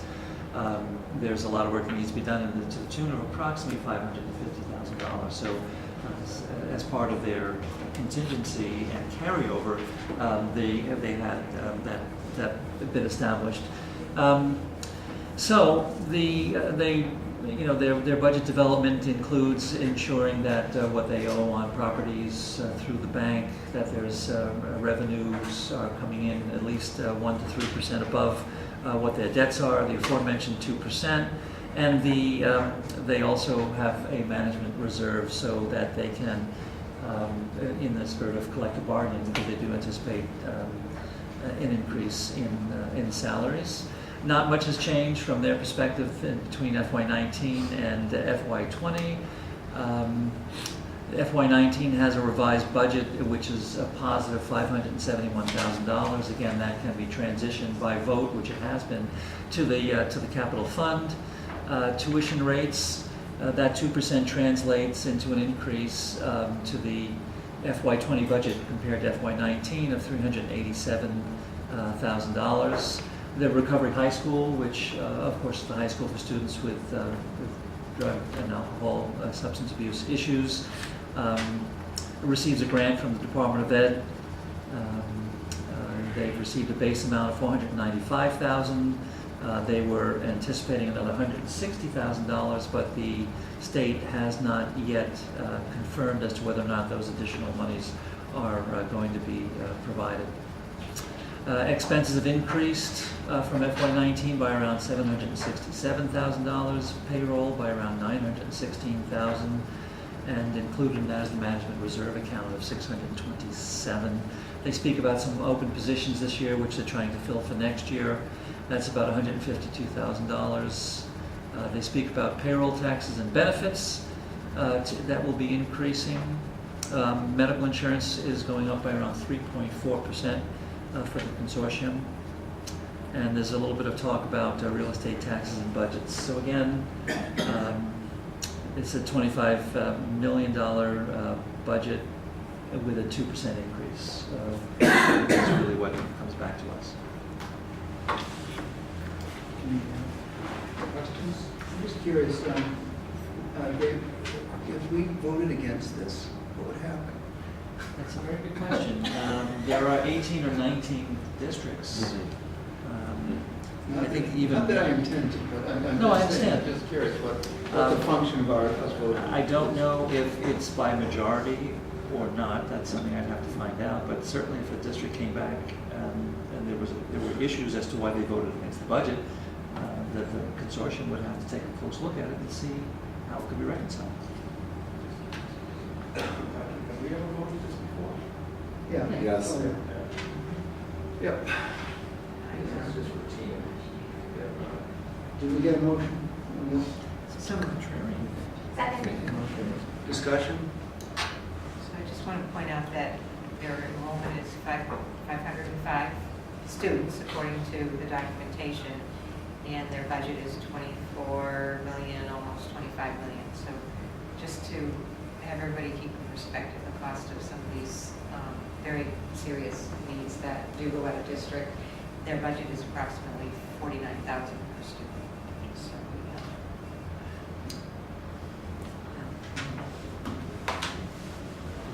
Okay, any further discussion? All in favor, say aye. Aye. Present. It passes 5 in favor and 1 present.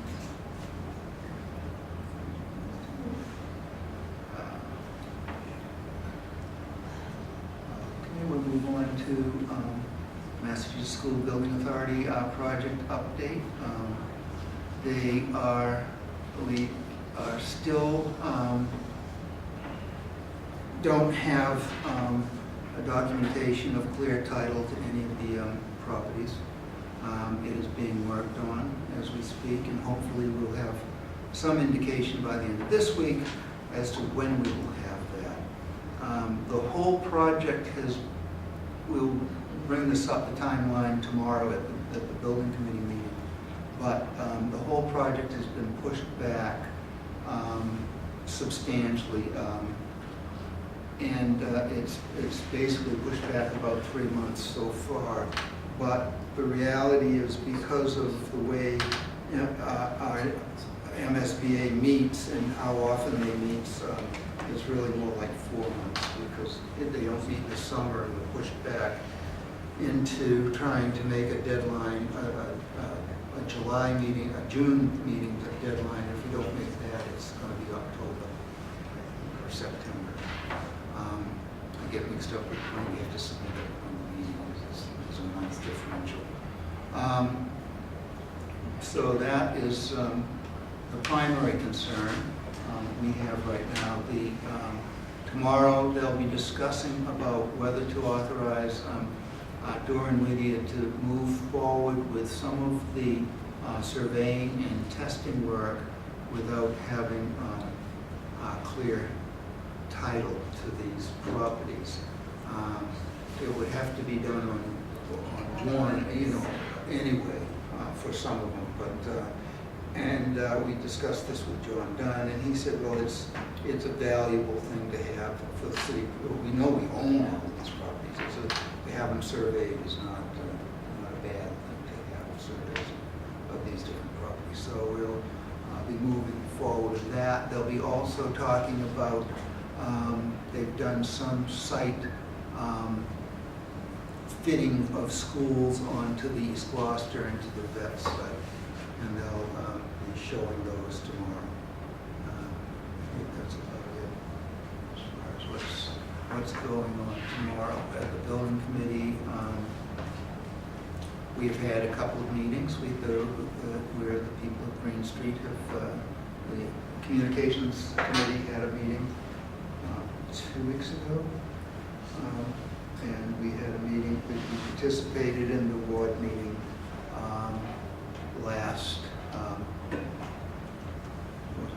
this Monday, so a week ago.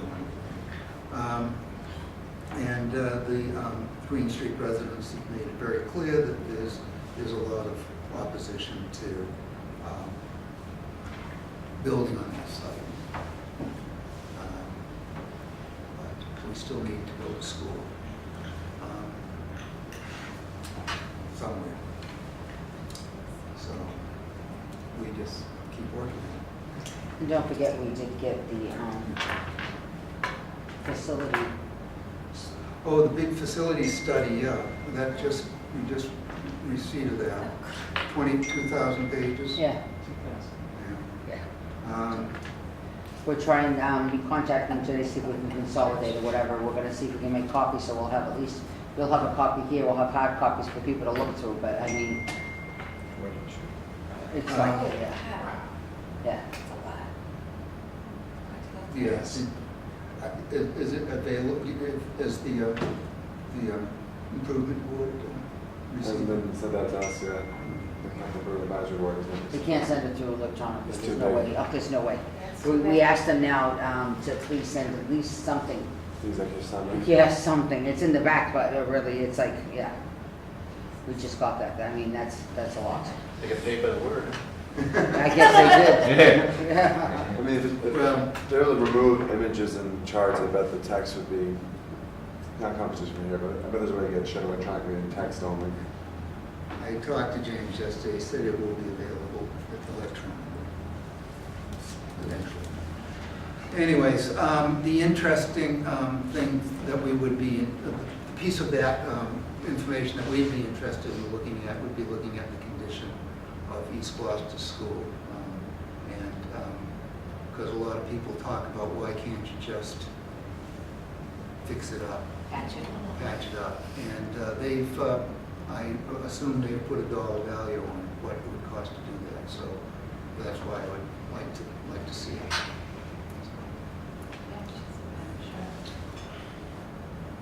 All right.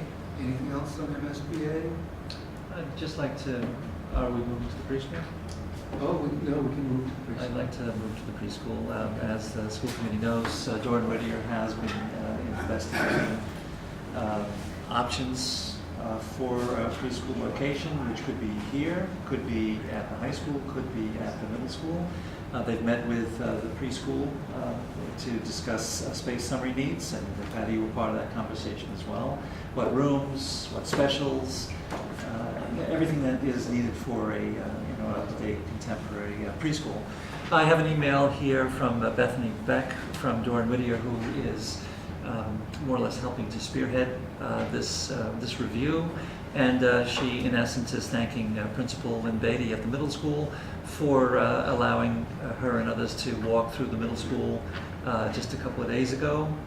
And they're asking that the rooms that, well, they've given some charts, the colored spaces determine staff use from the schedules that they received, and the white spaces, excluding corridors, need to be labeled. So in essence, they're asking that all of the various spaces be labeled, what's in use, what's not in use, which could lead to some shuffling, some juggling around in order to carve out a space that would be appropriate potentially for a preschool. That's all before looking at what needs to be done, what the cost would be.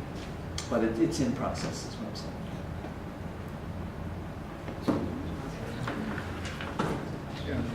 Oh, I just want to mention Dr. Sapphire obviously provided the copy of the release, and I was mistaken last meeting. There is an option. I forgot that part was coming, so my panic will be on hold for about another 10 months, and then I'll begin once again saying, hey guys, we need to get a decision yesterday.